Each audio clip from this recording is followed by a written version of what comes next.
Exam preparation series में आज का जो क्वेश्चन है वो एक कॉम्बो क्वेश्चन उसको आप कह सकते हैं, ठीक है। उसमें कोनिक्स 1 कोनिक्स 2 दोनों के कॉन्सेप्ट को इकट्ठा कर दिया। अभी केपी के बुक में ये वाला कॉन्सेप्ट बिल्कुल भी नहीं है, ठीक है। सर्किल, पैराबोला, एलिप्स, ठीक है, ये कॉन्सेप्ट एक साथ जो है वो किस तरह आपके पास आ सकता है, ये कंडीशन भी आपको पता होनी चाहिए, ठीक है। अब देखें क्वेश्चन हमारे पास है, find the equation of circle. मुझे सर्किल की इक्वेशन बतानी है, ये कोनिक्स 1 है।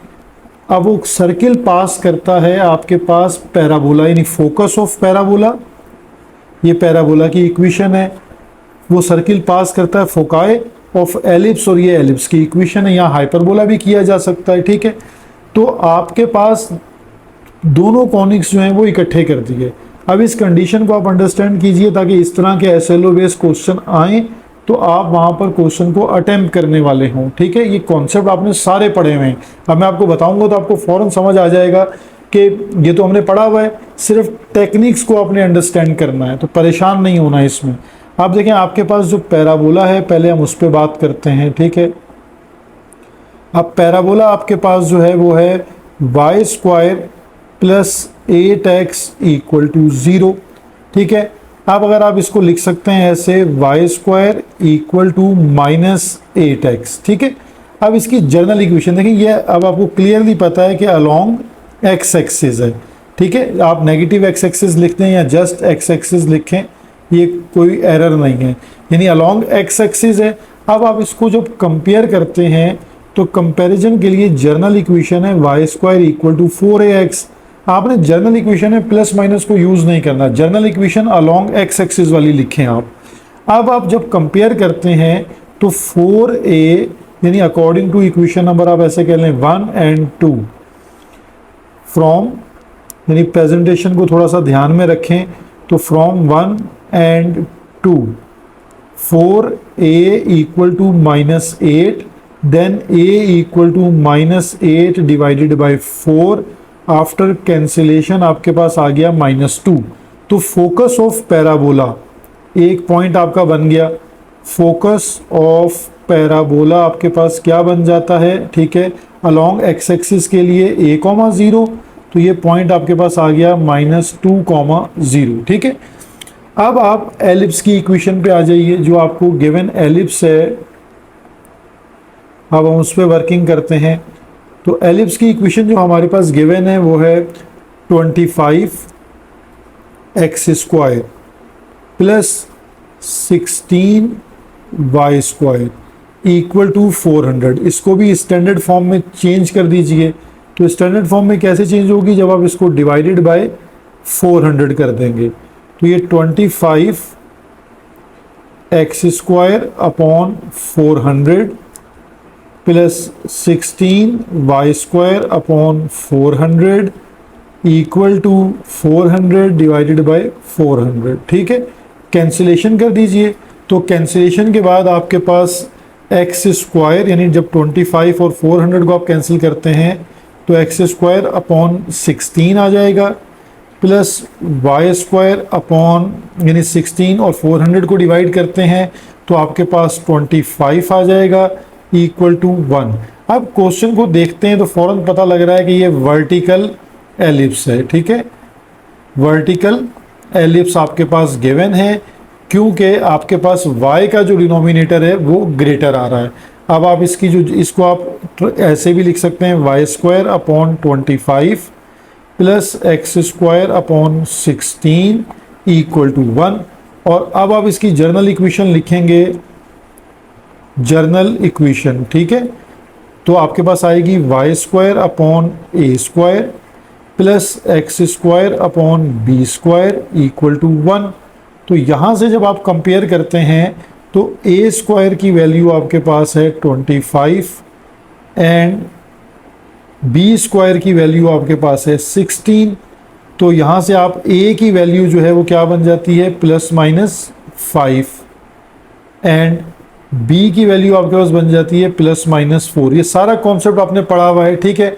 अब आपको क्योंकि सी की वैल्यू चाहिए होती है फोकाई के लिए, तो आपके पास जो रिलेशन है वो क्या है, for ellipse c square equal to a square minus b square, ठीक है। तो रिलेशन के अंदर आप वैल्यूज को पुट कीजिए, सी स्क्वायर, ए स्क्वायर आपके पास है 25 और बी स्क्वायर है 16, then c square equal to 25 minus 16 जो है वो आपके पास बनता है 9।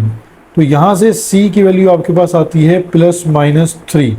तो यहाँ से आप फोकाई जो है उसकी वैल्यूज़ लिख सकते हैं। एलिप्स यानी वर्टिकल था तो फोकाई आपके पास क्या होना चाहिए था, ओरिजिन तो 0 0 था, तो ये बन जाएगा 0, ±c। ठीक है, तो इट मीन्स कि इसकी वैल्यू पुट कर दें तो 0, ±3। तो इसी तरह आपके पास फोकाई लिखा जा सकता है 0,3 एंड 0,-3। उसने ये आपको क्वेश्चन में ये कमांड दी है कि circle passing through focus of parabola and foci of ellipse. तो आपने तीनों चीजें निकाल ली। इसका मतलब ये हुआ कि सर्किल पासिंग थ्रू, अब आप कोनिक 1 की तरफ आ गए, सर्किल पासिंग थ्रू। अब आपके पास जो फोकस आ रहा था पैराबोला का वो था -2,0, एक इस पॉइंट से पास होता है। नेक्स्ट फोकाई ऑफ एलिप्स हैं 0,3 एंड 0,-3। ठीक है, ये आपके पास वो 3 पॉइंट बनते हैं जहां से आपका सर्किल जो है वो पास करता है। ठीक है, एक दफ़ा हम पैराबोला का फोकस जो है वो रिकन्फर्म कर लेते हैं ताकि -2,0। ठीक है, अब आपके पास यहाँ से कोनिक 1 की तरफ आप चले जाएं। जब आपको 3 पॉइंट्स दिए हुए हैं तो जर्नल इक्वेशन ऑफ सर्किल आपके पास क्या है, जर्नल इक्वेशन ऑफ सर्किल। ठीक है, अब आपने यहाँ से चैप्टर 8 आपका स्टार्ट हो जाता है। X square plus y square plus 2gx plus 2fy plus c equal to 0। आपने ये तीनों पॉइंट्स, ठीक है, 1 बाय 1 पुट करने हैं, फर्स्ट, सेकंड एंड थर्ड, और आपको 3 इक्वेशंस मिल जाएंगे। यानी पहले हम एट -2,0 पे वर्किंग करते हैं। जनरल इक्वेशन में आपने वैल्यू को पुट करना है। तो -2 स्क्वायर y यानी 0 स्क्वायर प्लस 2gx है -2 और 2f और y है आपके पास 0 प्लस c इक्वल टू 0। -2 का स्क्वायर +4, 0 स्किप हो जाएगा, प्लस माइनस माइनस 2 2 ज़ा 4g, f की वैल्यू ख़त्म हो जाएगी, प्लस c इक्वल टू 0। तो यहाँ से आपकी जो इक्वेशन बनती है -4g plus c equal to -4, ये है इक्वेशन नंबर 1। ठीक है, अब आपने सेकंड पॉइंट जो आपके पास आ रहा है वो है 0,3। जो हमने सेकंड पॉइंट लिया है वो है 0,3। तो हम वहाँ चेक करते हैं एट 0,3। अब ये वैल्यू हम अपनी जर्नल इक्वेशन में पुट कर देते हैं, 0 square plus 3 square plus 2gx यानी 0 प्लस 2fy, y है 3 प्लस c इक्वल टू 0। तो 3 स्क्वायर हमारे पास देखें, 0 का स्क्वायर तो ख़त्म हो गया, 3 स्क्वायर हो गया 9, g की टर्म भी आपके पास ख़त्म हो गई और f की टर्म आ जाएगी 2 3 ज़ा 6f plus c equal to 0।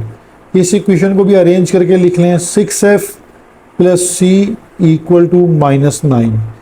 ये हमारे पास आ गई इक्वेशन नंबर 2।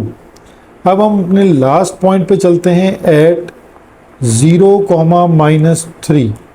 ठीक है, अब 0,-3 को भी जर्नल इक्वेशन में पुट कर दें तो 0 square then -3 square plus 2gx यानी 0 plus 2f -3 plus c equal to 0। तो देखें -3 का स्क्वायर आपके पास +9 है, g की टर्म आपके पास ख़त्म हो गई, 0 स्क्वायर ख़त्म हो गया, प्लस माइनस माइनस 2 3 ज़ा 6f plus c equal to 0। तो -6f plus c equal to -9, ये हमारे पास इक्वेशन नंबर 3 है। अब आपने स्मार्टली जो है वो इन 3 इक्वेशन को सॉल्व करना है। तो मुझे इक्वेशन नंबर 2 और 3 जो है उसमें सिमिलैरिटी नज़र आ रही है। देखते ही आप बता सकते हैं कि अगर आप एडिशन करें तो आपको c की वैल्यू मिल जाएगी। तो हम पहले यही वर्किंग करते हैं कि एडिंग कर लेते हैं equation number 2 and equation number 3। ठीक है, इनको ऐड करते हैं तो हमारे पास इक्वेशन है 6f plus c equal to -9। ये इक्वेशन नंबर है 2। अब हम इक्वेशन नंबर 3 लिख लेते हैं, -6f plus c equal to -9। Addition में साइन चेंज नहीं करते तो आपके पास c प्लस सी जो है वो 2c हो जाएगा और ये -18। देन c की वैल्यू आ जाएगी -18 divided by 2, c equal to -9। जब c की वैल्यू आ जाए तो आप इक्वेशन नंबर 2 जो है उसको दोबारा यूज़ कर लें। Put c equal to -9 in equation number 2 या 3, ये अब आपकी मर्ज़ी है, आप किसी में भी पुट कर लें। 6f plus 9 equal to -9। अब आप यहाँ पे पुट कर लें 6f, c की वैल्यू -9 इक्वल टू -9, तो -9 और 9 कैंसिल हो जाएंगे, यानी 0 हो जाएगा। इस तरह 6f -9 प्लस 9 0, तो यहाँ से f की वैल्यू आपके पास 0 बन जाएगी। ठीक है, अब आपके पास सिर्फ g की वैल्यू रह जाती है। तो अगर आप इक्वेशन नंबर जो 1 है उसे यूज़ कर लें तो उससे आपको g की वैल्यू मिल जाएगी। ठीक है, तो इक्वेशन नंबर 1 जो है वो हमारे पास, यानी हम इस तरह लिख सकते हैं कि बाय यूजिंग इक्वेशन नंबर 1,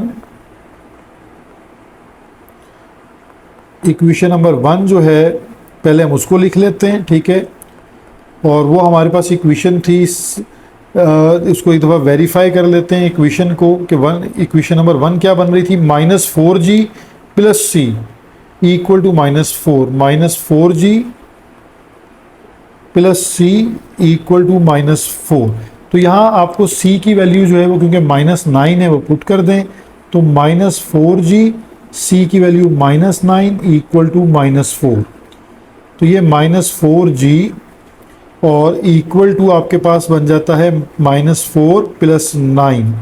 तो यहाँ से -4g इक्वल टू +5 बन जाता है और g की वैल्यू आपके पास आ जाती है 5 डिवाइडेड बाय -4। ठीक है, यहाँ इसको आप लिख सकते हैं -5/4। अब ये तीनों वैल्यूज़ आपके पास आ चुकी हैं।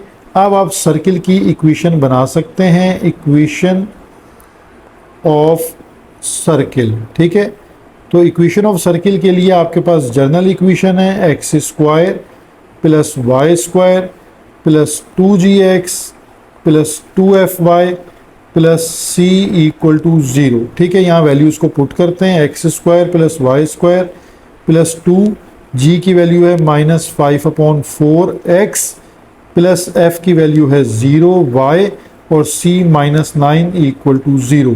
तो ये टर्म f की टर्म तो हमारे पास 0 हो जाएगी, यानी ख़त्म हो जाएगी यहाँ से ये टर्म। तो x² प्लस y², देखिए 2 1 ज़ा 2, 2 2 ज़ा 4, तो plus minus minus 5/2x -9 equal to 0। यहाँ पर भी आप अपना आंसर कर सकते हैं, ये रिक्वायर्ड इक्वेशन ऑफ सर्किल है और आप इसका थ्रू एलसीएम लेके भी सॉल्व कर सकते हैं। ठीक है, एलसीएम ले लें तो ये 2x² प्लस 2y² और 5x minus 18 equal to 0। Then ये 2 मल्टीप्लाई बाय 0 होके ख़त्म हो जाएगा। तो रिक्वायर्ड इक्वेशन आ जाएगी 2x² 2y² minus 5x minus 18 equal to 0 is the required equation of circle which passes through focus of parabola and foci of the ellipse.